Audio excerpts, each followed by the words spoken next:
It is my turn to say hello. Well, hello from Don and Gino at the National Real Estate Cafe. No more energy drink for you. Well, yesterday my lights weren't on. I wasn't quite catching everything. So today I came with all my lights on and ready to go. Okay, we've been going over and over and over where the housing market is currently because it's changing. It's going from an overheated market with no inventory at all. We're talking out in many areas, especially the West Coast and Pacific Northwest and other areas around the country. We were down to like less than 30 days of inventory. Man, it just rotated. It was like 30 minutes of inventory. That's true. Yeah, before the home was even available, it was sold. So the market now has changed some. Interest rates have gone up a full percent over the last year. So it's made a few of you, between the prices going up and interest rates going up, made you a little fearful. But the market is still good because the economy is good. I don't want to call it fearful. I want to call it cautious. Cautious is a better And word. cautious is okay. Analyzing the situation, making sure that you're solid at your job. Maybe you've asked some questions of your boss before you take the big dive on the big house, and you said, you just ask some questions to get a feel to see if you're going to have this job for a while. And if everything seemed good, then you say, you know what, I'm going to go ahead anyway for that extra $100 a month. All right. So Maybe $200 a month. we're in having a certain little areas. adjustment. It's going to take the sellers a little while to understand that they can't just sell it for top dollar despite the condition of the home. So it's going to take them a little bit, and they're starting to come around.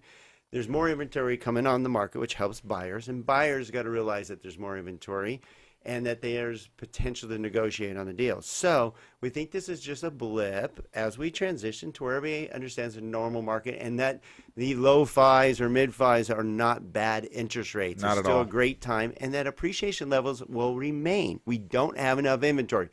Plain and simple. We have 4.4 months nationwide. We need 6 months to be a normal market. Still on the West Coast, we only have 2 months.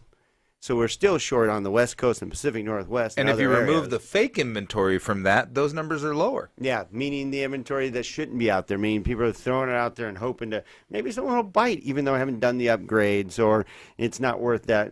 Someone might bite, and sometimes it works, but sometimes it doesn't. So that's fake inventory. So let's show you some numbers. Let's go. How will how home sales measure up? I mean, these are the predictions on how many homes are going to sell next year.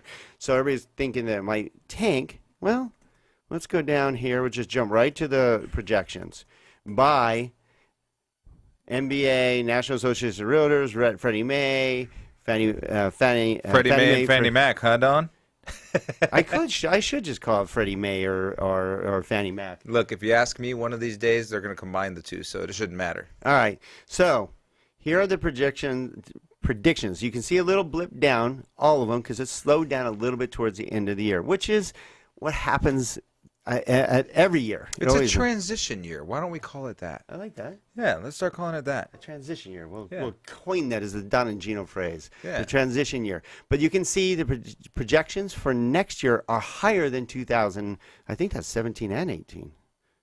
That is higher than It those. is higher than 17. Except Yes, for 17 is the gray. Except for what is that last one? Fannie Mae or Freddie Mac? That That's says Fannie who's all the way in the end there? Fannie Mae Mae. and negative Nancy's. Still, but all of them across the board say that 2019 will be better than 2018. Well, and I agree. I agree too, because the shock factor of rising interest rates will be gone. Right. Now everybody's aware. It's in the media everywhere. You've heard it. Everyone's heard it. So it's not a shock.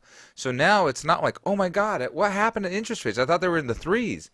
That shock factor happened this year. There won't be a shock factor next year. Next year, when it goes up a little bit more, everybody say, yeah, that's what I expected. Never thought everybody would be afraid of the number 5. Maybe the number 23. Have you guys seen that movie? Yeah. So bottom line, we believe that the housing market is still strong. Economy is strong. Jobs are strong. Appreciation levels are still at 5.5%. Even next year, they'll be at 4. Let's say in the 4s somewhere. We're thinking 4.7% or so. West Coast, I still think it'll be 5%. Yep. So hear us now. Get off the fence. Get into the home market. Don't be afraid because the media is trying to scare you. The media is not trying to scare you. The media is trying to get you to watch commercials. There you go. That's the truth. They're a media. They're company. media. They just make a lot of noise so that you watch. Unfortunately, that's the truth. All right. And if you'd like to get these sent to your phone with real information, not fake news, Just text NREC to number 58885 or find out more at donandgino.com.